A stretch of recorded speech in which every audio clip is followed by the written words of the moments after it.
Greetings of the day everyone. तो आगे बढ़ते हैं हमारी कंपाइलर डिज़ाइन लेक्चर सीरीज़ में। लास्ट टाइम हमने बात की थी इनपुट बफरिंग के बारे में।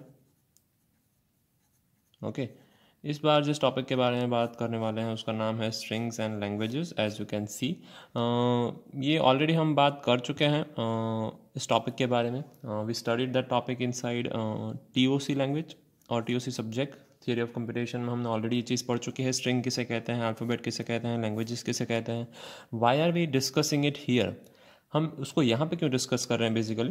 तो धीरे धीरे हम कंपाइलर डिज़ाइन या लेक्सिकल एनालिसिस उसमें भी स्पेसिफिकली फेजेस में आगे बढ़ रहे हैं। क्यों आगे बढ़ रहे हैं? क्योंकि लेक्सिकल एनालाइजर का जैसे हमने बताया था काम क्या होता है।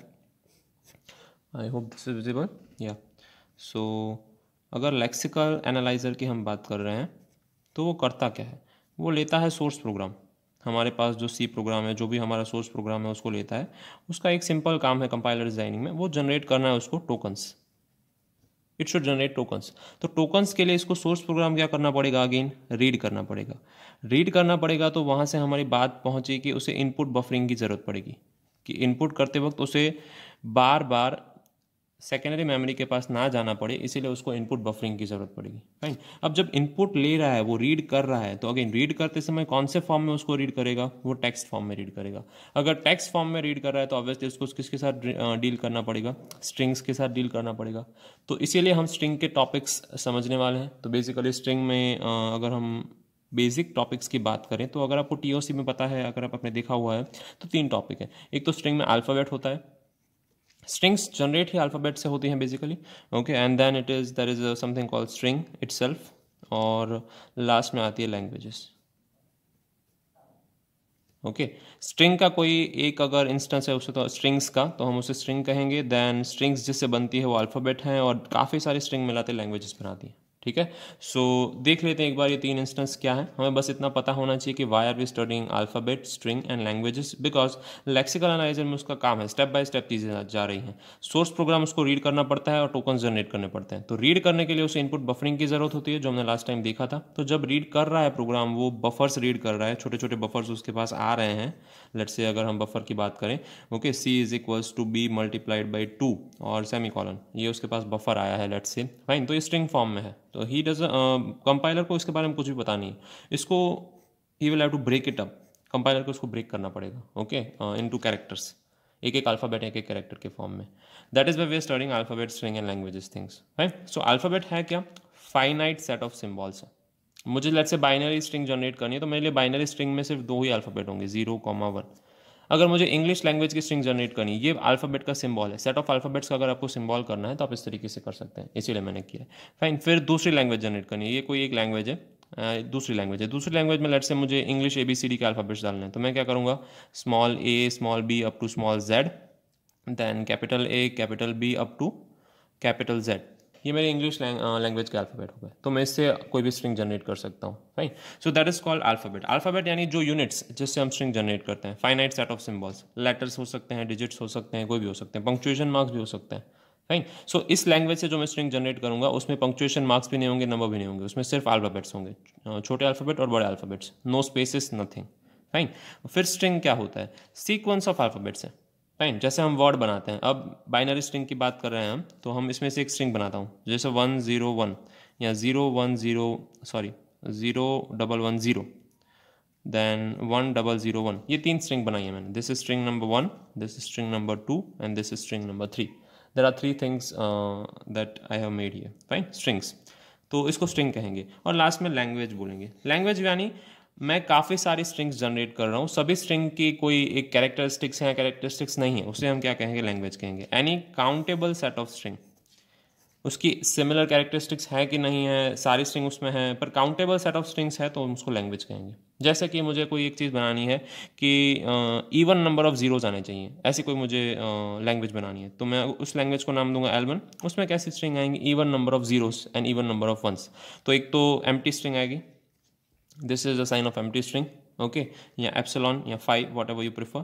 Then we will have 0011 1100, क्योंकि इसमें 2 zeros और 2 1 है, ठीक है। And then even number of, again zeros बढ़ाते जाएंगे, 2 के बाद 4 जीरो आएंगे, तो या फिर इनकी प्लेसेस चेंज कर सकते हैं, 0 1 and then 0 1, fine, 1 0 1 0 done.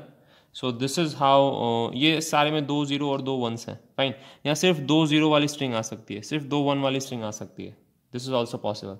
Okay, so I am talking about one characteristics कि मुझे इवन नंबर ऑफ जीरोस या इवन नंबर ऑफ 1 ही चाहिए, fine. So this is one type of characteristics that is discussed about string. So ऐसे string के group को हम क्या क्या लैंग्वेज कहेंगे? सिंगल चीज़ है तो अल्फ़ाबेट, अल्फ़ाबेट्स मिला के क्या बनाएंगे? अल्फ़ाबेट मिला के स्ट्रिंग्स बनाएंगे, काफ़ी सारे स्ट्रिंग्स मिला के लैंग्वेज बनाएंगे। Okay, so this is how the hierarchy goes. Then we have some simple things. String की लेंथ कैसे डिनोट करते हैं? Mod S. अगर यहाँ पे एग्जांपल लेना है तो 0 1 0 1 एंड 0 1, ये मोड साइन है, fine. Count the characters 1 2 3 4 5 6. So you'll write down the answer 6. So length of the string is 6.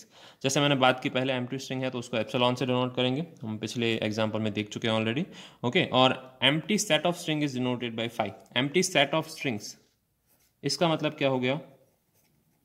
Language. There is some language L1, उसकी कैरेक्टरिस्टिक्स कुछ भी हो सकती है, let's say there are no letters in it, तो उसको हम 5 से डिनोट करेंगे। Okay, so empty set of string है, उसको 5 से डिनोट कर सकते हैं। कोई लैंग्वेज भी एम्प्टी हो सकती है, उसको भी 5 से डिनोट कर सकते हैं।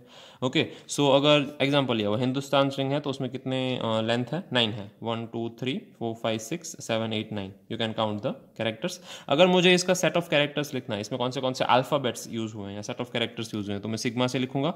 उसमें ऑब्वियसली अगर इंग्लिश ABCD यूज हुई है तो उसमें कैपिटल लेटर भी है और स्मॉल लेटर्स भी हैं, तो मैं उसमें दोनों लिखूंगा कि सेट ऑफ अल्फाबेट्स क्या हो गए उससे, ABC up to small Z। Okay, और capital A, capital B, capital C up to capital Z। This is how the alphabets are made, fine. So इस तरीके से हम कोई भी स्ट्रिंग्स और लैंग्वेजेस के बारे में एग्जांपल ले सकते हैं। सो ये ऑलरेडी ऐसा टॉपिक है जो डिस्कस हो गया है, पर मैं बता रहा हूँ, हम डिस्कस कर रहे हैं अभी कि why it is used in lexical analyser, जैसे लेक्सिकल एनालाइजर में क्यों यूज होता है basically. Okay, so last but not the least, कुछ स्ट्रिंग की कैरेक्टरिस्टिक्स हैं या लैंग्वेजेस की। Prefix of the string, prefix यानी जो उसके आगे लगाया गया चीज़ है। हिंदुस्तान स्ट्रिंग है, एग्जाम्पल लिया हुआ है, तो हिंद है वो प्रीफिक्स है। Okay, then suffix of the string मतलब कोई एक ऐसा वर्ड जो हम सबके पीछे लगाते हैं, हिंदुस्तान।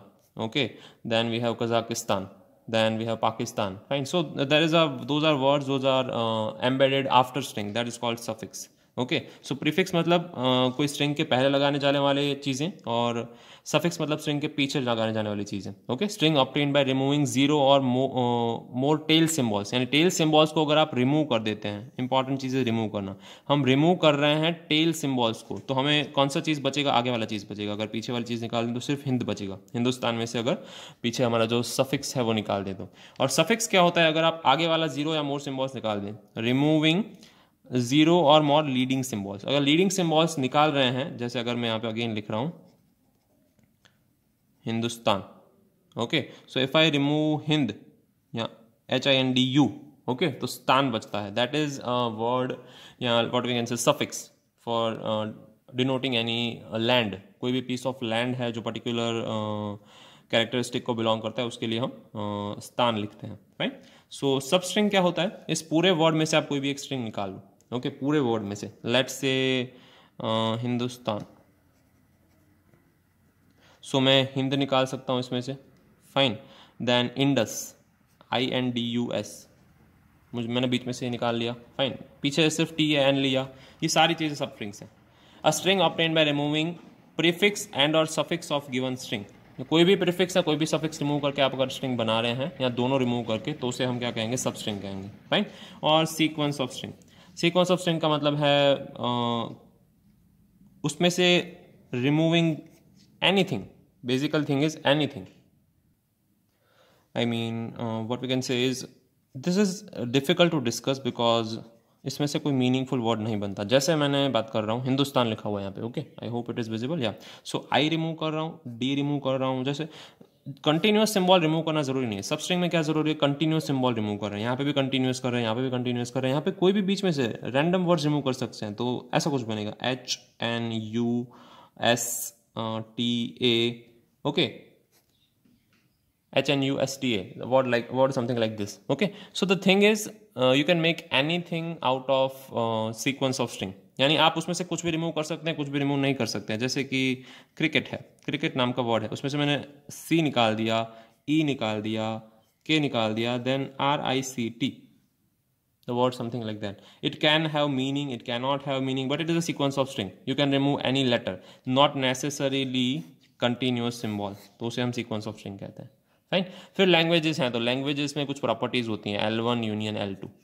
फाइन. L1 में यूनियन और L2 मतलब यूनियन ऑपरेशन परफॉर्म कर रहे हैं. L1 में जो भी स्ट्रिंग्स हैं और L2 में जो भी स्ट्रिंग्स हैं उन दोनों को हम मिला के एक लैंग्वेज L बनाएंगे या L डैश बनाएंगे, जिसमें दोनों की स्ट्रिंग्स रखेंगे. कॉमन स्ट्रिंग्स होगी वो निकाल देंगे, क्योंकि यूनियन ऑपरेशन हमें सबको पता है क्या करता है.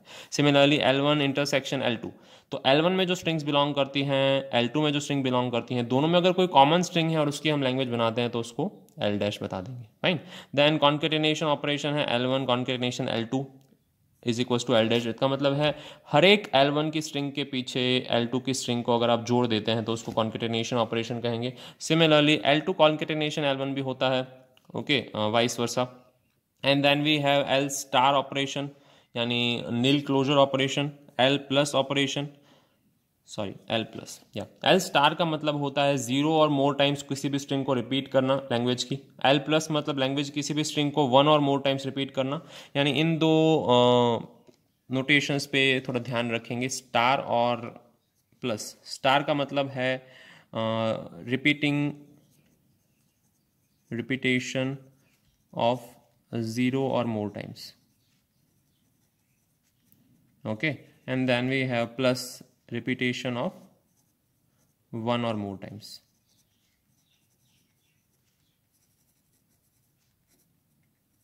Right? So we'll keep this in mind. That is the language properties.